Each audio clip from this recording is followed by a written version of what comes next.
now it's time to meet our studio guest. He's been described as a Renaissance man, and not just because he's 500 years old and wears tights. He outwrites the writers, he outacts the actors. His first novel is a huge hit. He's got altogether too much talent for a young British boy, and in a better organized society, he'd be transported to Australia in chains, where he'd soon have the nonsense knocked out of him. Instead of that, he towers over his generation like a tower. He's huge, he's humble, he's huggable, he's here. He's Stephen Fry.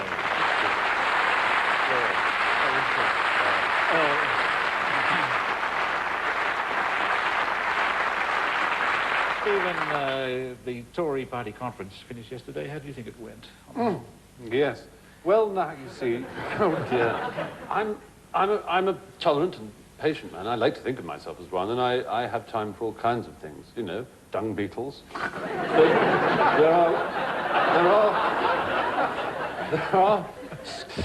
there are rungs on the evolutionary ladder that I will not go down in the most enormous, all-embracing Wellington boots. And any seaside town round about Tory conference time is one of them. It's not just the hats. I mean, the hats are a sort of warning to us all, aren't they? It's like driving. Never trust a driver wearing a hat. Have you noticed that? Especially on Sundays. If the driver's got a hat on, a male driver with a hat, you know that he turns one of those who turns right to turn left. And he stops very suddenly. Is this a subtle hint that you're resistant to the Tories as in general? Well, no, I mean, there are some Tories that I can happily dine with, you know, and they're jolly nice people. I mean, I wouldn't, you know, wish to bring politics into this, because it's not about politics, after all, it's about the conference, it's a different thing. But they go there and they scream at Margaret Thatcher till she's blue in the hair, and and then they scream at Michael Heseltine in exactly the same way, whom they all hate and won't forgive. And they are really, I mean, because I could speak about this without too much sort of embarrassment, because as a child I went to summer Tory fetes every year of my life from about 3 to 15, really. My parents were sort of active in the North Norfolk Conservative Party. And if you've been active in the North Norfolk Conservative Party, you know what sin is, really. I mean, it starts with just... It starts with helping, you know, helping with the tea. It ends up with sort of going pink and giggling because Patrick Jenkins has shaken your hand. Going on. But what about John Major himself? Surely Blackpool nightlife has lost its sparkle now the Majors have left. Well, they brought to Blackpool, I suspect, something of the romance and the glamour of the dinner dance, which is a great Tory institution, the dinner dance. And after the sparkling blue review, they can enjoy a little gentle Latin music, not too much cha-cha-cha, just a sort of cha, and dance the night away, and probably won't stumble home till about 9:30. Do you think things have changed under the new leader?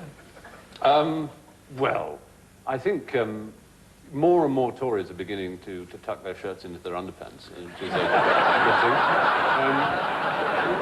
John Major's the kind of man you could lend your lawnmower to, and when he gives it back the next day, you know he will have filled the petrol back up, you know, and he will have cleaned out all the little bits of bent grass that go around the cylinder, and he'd give it back to you absolutely on time, and probably with a free little box of gold block baccy to put into your cardi. And he's the sort of man who would note when Smith's the cleaners were having a suede half-price day, and he would take his cardigan with the suede patch. Oh, it's very easy to mock, isn't it?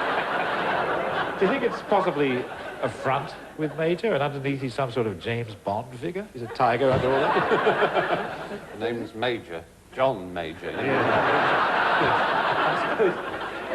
Exactly so, right so. Yeah, I suppose there's something of the wild animal in him somewhere. Do you think we were unfair to Rod Stewart in our examination of his marital behaviour? Well, again, there are so many people, I suppose, you must all be like this in something. There are some people with whom you miss the bus, aren't there? You just kind of forget where they came from. I was asking somebody where he came, and he was with the band called the Small Faces. That's right. It started off with the Small Faces. I just missed them, and they were. He's Scottish, I know that. In fact, I saw you that little map of Los Angeles. I happened to be in a restaurant in Los Angeles with Rod Stewart. Well, he was in the same restaurant, and it was. See if you can guess the name of it. If I tell you that it was a Jewish-Chinese restaurant, you probably know the restaurant. Jewish. Yeah. No. It's called Genghis Cohen's. Kind of cute. That's the idea. Food was he went out singing the title, and he seemed very, very, very pleasant to me. He just had an expensive life because there were about 7 people around him in a sort of turtle formation. But who knows who'd want to kill Rod Stewart? It's unlikely. I don't think anyone wants to kill him, but a lot of 7-foot blonde women want to marry him. Yeah. Well, perhaps Rod is just a nickname, you know. It's small faces. You never know. What do you say? Small faces, big, you know. That's probably what it is. At one stage in your glittering career, you emerged as a big-time campaigner for building societies. And you ever thought of making commercials abroad? Well, the commercials abroad are very odd. I've started to get, I'm afraid to say, I always swore I wouldn't. Whenever you always swear you're not going to do something, it means you're thinking of doing it. I got satellite because cricket, I'm mad about cricket, and I didn't want to miss any of the World Cup cricket. It's awful, I shouldn't be advertising this wretched Murdoch creature. It's actual and Sky business, and of course it's full of German stuff. And irritatingly, the thing isn't tuned to the pornography channel, so you can just see them flickering. And so it makes them all the ruder. You just sort of see bits, sort of shiny bits happening and then rolling around on the horizon. Can't see them in, but lots of German. They're all square, little squares. It's all square women. That's right. You get them all the sort of degraded image while they do their degraded things. Indeed. But of course, it's a waste of time. The films, the same films just come round and round and round. That's why I call satellite television, I think. But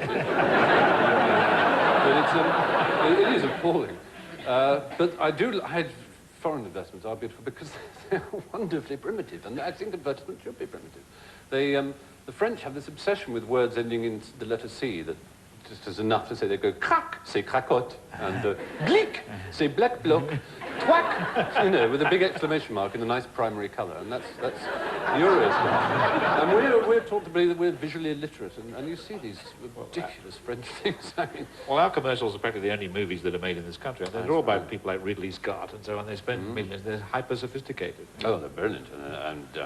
Yeah, I mean, I personally enjoy advertisements enormously, watching them and being in them. I also do quite a few voiceovers, which is the best fun you can have in the world, because you can sit in a little glass box and you say, you know, get a little piece of paper with 2 lines, and you have to say, you know, because you're lovely, Revlon has created new autumn mist or something. It's just all lovely. Or you can sort of the slightly kind of wry ones, you know, now your hair behaves even when you don't. And I'm still looking forward to getting old, you see, because then I'll have that sort of slack vocal cords, so I'll be able to do all that sort of, you know, good old yellow face. I love all that. It's such fun. I can't tell you. It's absolute bliss.